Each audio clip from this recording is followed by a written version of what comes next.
اعوذ باللہ من الشیطان الرجیم بسم اللہ الرحمن الرحیم الصلاۃ والسلام علیکہ یا رسول اللہ صلی اللہ علیہ وآلہ وسلم۔ السلام علیکم ورحمۃ اللہ وبرکاتہ۔ پاک پتن یعنی اجودھن دریائے ستلج کے قرب ہی میں اس زمانے میں واقع تھا۔ ملتان سے دہلی جانے والے لوگوں کے راستے پر واقع ہونے کی وجہ سے کافی مشہور تھا۔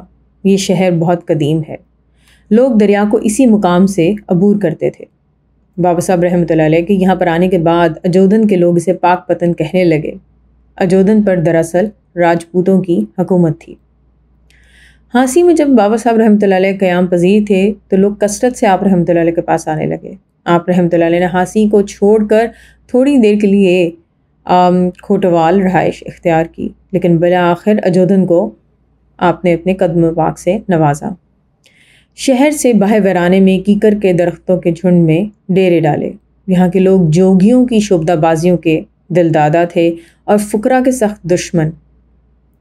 بابا صاحب رحمۃ اللہ علیہ نے فرمایا، یہی جگہ ہمارے رہنے کے قابل ہے۔ اجودھن ان دنوں جنگلوں سے گھرا ہوا تھا اور حشرات الارض کا دل پسند مسکن تھا۔ اس قصبے کے اطراف میں دور دور تک کفار اور مشرکین کی بستیاں تھیں۔ بابا صاحب رحمۃ اللہ علیہ نے اپنے قیام کے لیے اسی جگہ کو پسند فرمایا، کیونکہ یہاں نہ صرف خلوت اور سکون میسر تھا بلکہ اسلام کی تبلیغ اور اشاعت کے لیے بھی ایک موضوع مرکز تھا۔ ایک روایت میں ہے کہ ایک دن بابا صاحب رحمۃ اللہ علیہ خواب یا مراقبے کی حالت میں تھے۔ آپ نے اپنے آپ کو اپنے مرشد گرامی حضرت خواجہ بختیار الدین کاکی رحمۃ اللہ علیہ سے ملاقات کرتے ہوئے دیکھا، اور انہوں نے آپ رحمۃ اللہ علیہ کو ہدایت کی کہ اس قصبے میں مستقل طور پر رہائش اختیار کر لو اور مخلوق خدا کو راہ حق کی طرف بلاؤ، کیونکہ اس علاقے میں ہر طرف کفر اور شرک کی بجلیاں گونج رہی ہیں۔ ایک اور روایت میں ہے کہ ایک روز آپ رحمۃ اللہ علیہ اجودھن میں عبادت الہی میں مصروف تھے کہ غیب سے آواز آئی، اے فرید، تم گمراہوں کو راہ ہدایت دکھانے پر مامور کیے گئے ہو، پریشان مت ہو اور اسی جگہ رہ کر تبلیغ حق کا فرض انجام دو۔ اللہ کے بندوں کو راہ حق میں ہر قسم کی مصیبتیں اور لوگوں کی جفاکاریاں خندہ پیشانی سے برداشت کرنی چاہیے۔ غرض اجودھن سے باہر مغرب کی سمت ایک کیکر کے درخت کے نیچے بابا صاحب رحمۃ اللہ علیہ نے ڈیرا ڈال دیا اور یاد الہی میں مشغول ہو گئے۔ تجدید بیعت کے بعد حضرت قطب الدین بختیار کاکی رحمۃ اللہ علیہ نے بابا صاحب رحمۃ اللہ علیہ کو طے کا روزہ رکھنے کا حکم دیا۔ یہ روزہ عام روزوں کے برعکس ایک شام چھوڑ کر اگلی شام کو افطار کیا جاتا ہے۔ اس روزے کے دوران عبادت اور ریاضت کے لیے گوشہ تنہائی درکار تھا، لہٰذا بابا صاحب رحمۃ اللہ علیہ کو غزنی دروازے کے ساتھ ایک برج میں ٹھہرایا گیا۔ جب تیسرے روز افطاری کا وقت ہوا تو ایک شخص آپ کے لیے کھانا لے کر آیا۔ آپ رحمۃ اللہ علیہ نے کھانا قبول کیا، مگر اس کو کھانے کے فوراً بعد ہی آپ کو الٹی ہو گئی اور تمام کی تمام غذا معدے سے نکل گئی۔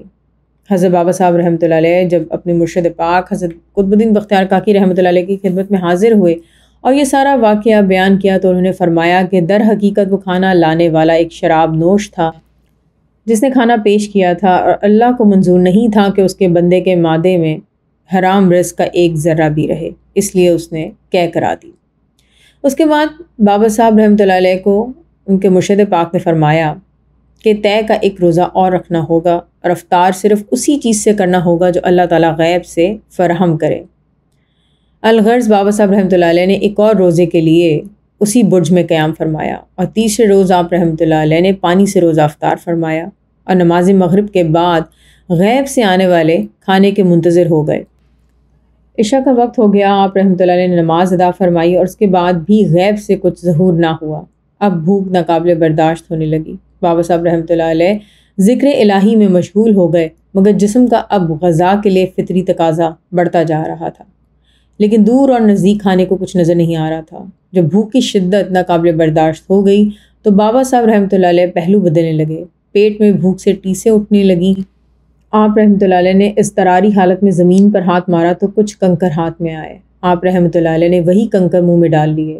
یہ کنکر آپ کے منہ میں جاتے ہی نہایت شیریں مٹھائی کی طرح محسوس ہوئے۔ بابا صاحب رحمۃ اللہ علیہ کو خدشہ ہوا کہ کہیں یہ بھی کھانے کی طرح کوئی شک والی شے نہ ہو۔ آپ رحمۃ اللہ علیہ فوراً باہر نکال دیے کنکر۔ تھوڑی دیر بعد دوبارہ بھوک نے زور کیا تو پھر کچھ کنکر اٹھا کر منہ میں ڈال لیے۔ یہ کنکر دراصل وہ نفس کی سرکشی کو ختم کرنے کے لیے ڈالتے تھے۔ اب کی بار پھر یہ کنکر شیرینی میں بدل گئے۔ آپ رحمۃ اللہ علیہ نے پہلے کی طرح انہیں اگل دیا۔ تاہم جب تیسری بار بھی یہی صورتحال پیش آئی تو ان کے دماغ میں حضرت خواجہ قطب الدین بختیار کاکی رحمۃ اللہ علیہ کا یہ ارشاد تازہ ہو گیا کہ اب افطاری غیب سے ہوگی۔ آپ نے اس شکر کو طعام غیب سے تعبیر فرمایا اور ان کنکروں سے اپنی بھوک مٹائی۔ اگلے روز جب حضرت بابا صاحب رحمۃ اللہ علیہ اپنی پیر و مرشد کے حضور حاضر ہوئے تو انہوں نے تبسم فرماتے ہوئے فرمایا، بابا فرید روزہ افطار کر لیا؟ بابا صاحب رحمۃ اللہ علیہ نے انہیں تمام رودات سنائی تو بختیار کاکی رحمۃ اللہ علیہ نے فرمایا کہ اللہ اپنے بندوں کو آزماتا ہے اور پھر انہیں اسی طرح اپنی نشانیاں دکھاتا ہے۔ وہ کنکر ہی تھے مگر جب تمہارے ہونٹوں سے چھو جاتے تو اللہ کی قدرت سے وہ اپنی خاصیت تبدیل کر کے شکر بن جاتے تھے۔ اسی طرح جب انسان روحانی طور پر کثافتوں سے پاک ہو جاتا ہے تو اس کی روح بھی پاک ہو جاتی ہے۔ حضرت خواجہ قطب الدین بختیار کاکی رحمۃ اللہ علیہ نے انہیں طے کے روزے کی کامیاب تکمیل اور انعام الہی پر مبارکباد دیتے ہوئے فرمایا کہ آج کے دن سے وہ گنج شکر ہے۔ جب حضرت خواجہ بختیار کاکی رحمۃ اللہ علیہ کی زبان مبارک سے خطاب آپ رحمۃ اللہ علیہ کے لیے نکلا تو اس کے بعد تمام لوگوں نے آپ کو گنج شکر رحمۃ اللہ علیہ کہنا شروع کر دیا۔ الصلاۃ والسلام علیکہ یا رسول اللہ صلی اللہ علیہ وآلہ وسلم۔ السلام علیکم رحمۃ اللہ وبرکاتہ۔